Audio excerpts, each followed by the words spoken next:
താഴ്വരയിൽ അതിമനോഹരമായൊരു കാടുണ്ടായിരുന്നു. കിങ്ങിണിക്കാട്. കിങ്ങിണിക്കാട്ടിലെ ഒരേയൊരു രാജാവായിരുന്നു ഗരുഡസിംഹം. അദ്ദേഹം ഉച്ചഭക്ഷണത്തിന് ശേഷം ഒന്ന് മയങ്ങാനായി പുൽത്തകിടിയിൽ കിടന്നു. അപ്പോഴേക്കും അവിടെ നിന്നും ഒരു കുഞ്ഞനെലി ഓടി അദ്ദേഹത്തിൻ്റെ അരികിലെത്തി. ഗരുഡ രാജാവിൻ്റെ പുറത്ത് കയറിയിരുന്ന് അവൻ കളിക്കാൻ തുടങ്ങി. മണ്ണ് വാരിയിട്ടും ഗരുഡ രാജാവിൻ്റെ ജടയിൽ പിടിച്ച് വലിച്ചുമൊക്കെ അവൻ അങ്ങനെ കളി തുടർന്നു. ഉച്ചമയക്കത്തിലായിരുന്ന ഗരുഡ രാജാവുണ്ടോ ഇതൊക്കെ അറിയാൻ? അവൻ ഉറക്കം തന്നെ.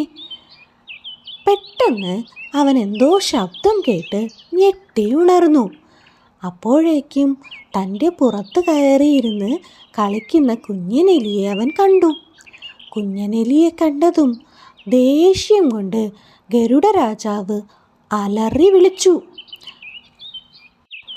ഗരുഡൻ്റെ അലർച്ചയിൽ ആ കാട് മുഴുവനും നടുങ്ങി.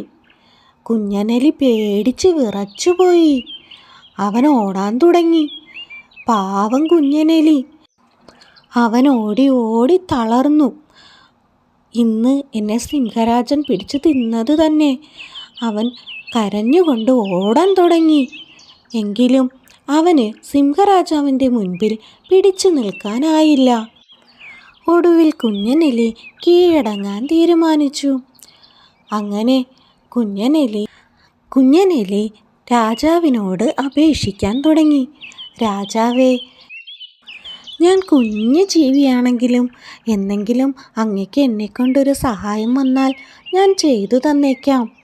ഇത് കേട്ടതും സിംഹരാജാവിന് ചിരിയാണ് വന്നത്. അവൻ ഉറക്കെ ചിരിക്കാൻ തുടങ്ങി. ഇത്രയും പോന്ന ഈ ഒരു കുഞ്ഞനെലിയായ നിനക്ക് എങ്ങനെയാണ് എന്നെ സഹായിക്കാൻ കഴിയുക? എന്നിരുന്നാലും രാജാവിനോട് ദീർഘനേരം അപേക്ഷ തുടർന്നപ്പോൾ സിംഹരാജാവ് കുഞ്ഞനെലിയെ വെറുതെ വിട്ടു. കുഞ്ഞനെലി ജീവൻ തിരിച്ചു കിട്ടിയ സന്തോഷത്തിൽ ഓടി മാളത്തിലേക്ക് പോയി.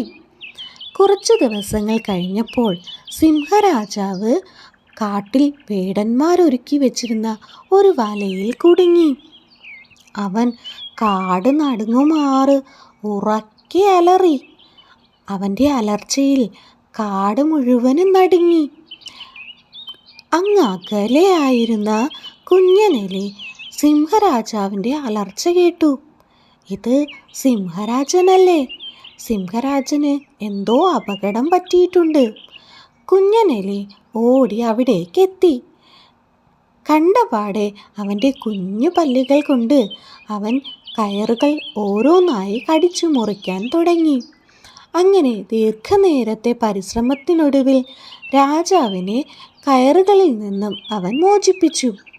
അപ്പോഴേക്കും രാജാവിന് സന്തോഷമായി. രാജാവ് പറഞ്ഞു, കുഞ്ഞനെലി, അന്ന് ഞാൻ നിന്നെ വെറുതെ വിട്ടത് ഇന്നെനിക്ക് ഉപകാരമായി തീർന്നു. ഇത് കേട്ടതും അഭിമാനത്തോടെ കുഞ്ഞനെലി ഒന്ന് നിവർന്നു നിന്നു. പിന്നീടങ്ങോട്ട് കുഞ്ഞനെലിയും സിംഹരാജാവും കിങ്ങിണിക്കാട്ടിലെ അറിയപ്പെടുന്ന കൂട്ടുകാരായി മാറി. അങ്ങനെ സിംഹരാജാവ് ഒരു വിളംബരം പുറപ്പെടുവിച്ചു. ഇനി നമ്മുടെ കാട്ടിൽ ആരെയും ഉപദ്രവിക്കാൻ പാടുള്ളതല്ല. ഇത് കേട്ട കുഞ്ഞനെലിക്കും സന്തോഷമായി. അങ്ങനെ അവർ കിങ്ങിണിക്കാട്ടിൽ ഒത്തിരി കാലം സന്തോഷത്തോടെ ജീവിച്ചു.